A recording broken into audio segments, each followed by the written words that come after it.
मुझे रियासत कर्नाटक के वजीर आला श्री सिद्धरामैया जी एक बहुत बड़ी जिम्मेवारी मुझे दिए है। उस जिम्मेवारी को ईमानदारी और सच्चाई से मैं निभाऊंगा।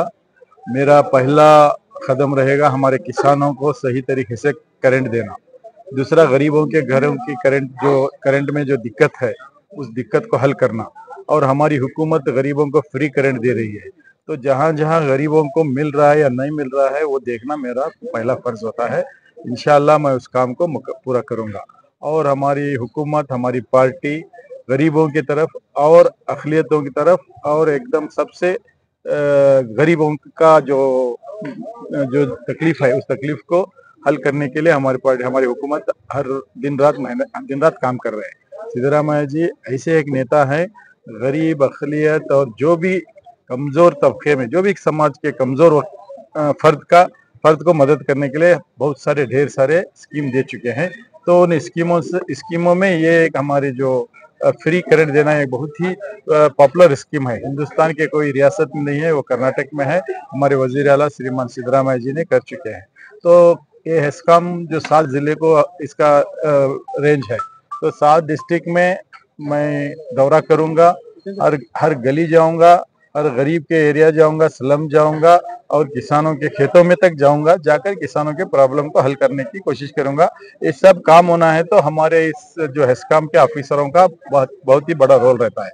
जब ऑफिसर और हम मिलकर काम करेंगे तो इस काम में हमें कामयाबी मिलती है। तो मेरे ऑफिसरों की मैं एक मीटिंग बुलाऊंगा। जो भी जहां जहां जो करना है, जो नहीं करना है, जो किए हैं, जो नहीं हुआ है, हमारे जो इस पावर मिनिस्टर हमारे जॉर्ज साहब के जहन को लाऊंगा। और खास करके ग्राम पंचायती के पीडीओ के बहुत बड़ी जिम्मेवारी होती है।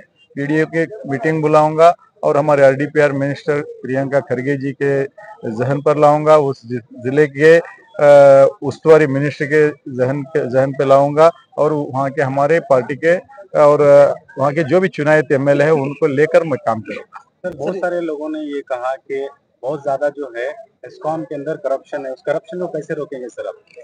देखिए, जिस जिस दरख्त में फल होता है उस दरख्त को पत्थर मारते हैं। हेस्कॉम एक ऐसा एक संस्था है, ये बहुत ही पोटेंशियल है।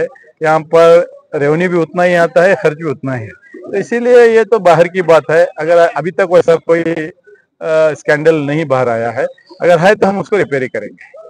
सर, यासिर खान पठान को जिताने में आपकी काफी मेहनत रही, ताउन रहा काफी लीडरों की तरह, तो उसके बारे में आप क्या कहेंगे? देखिए, मैं एक पार्टी का छोटा सा कार्यकर्ता हूँ। मैं 23 साल से मेरे हल्के में पार्टी का संगठन किया हूँ, गरीबों के साथ रहा हूँ, 24/7 काम किया हूँ। तो वहाँ इस बार मुझे मौका मिलना था, वो मौका मुझे नहीं मिला। तो आला कमान ने यासिर पठान को टिकट दिया। मैं तो मेरे जो फॉलोअर्स और मेरे जो रहबर है, हमारे हितैषी हैं, सब इंडिपेंडेंट कंटेस्ट करना बोल के अर्जी दिलाए। तो हमारे जमीर अहमद साहब, नसीर अहमद साहब और सीएम साहब, डीसीएम साहब मुझे बुलाकर बोले कि तुम एक खानदानी हो, आपका खानदान बहुत बड़ा है, हिंदू मुस्लिम को दुआ देने वाला खानदान है, इसीलिए ऐसे मुश्किल घड़ी में आप थर्ड कैंडिडेट बन के कॉन्टेस्ट मत कीजिए बोले। तो हमारे सीएम साहब के लिए और हमारे सीएम साहब के धर्मपत्नी पर बीजेपी वाले झूठा इल्जाम लगाए थे ना, वो इल्जाम का जवाब हम शिग्गांव से देना बोल के मेरा नामांकन पत्र वापस लेकर शिग्गांव में कांग्रेस कैंडिडेट को जिताकर सीएम साहब को एक गिफ्ट दे चुके हैं। धन्यवाद।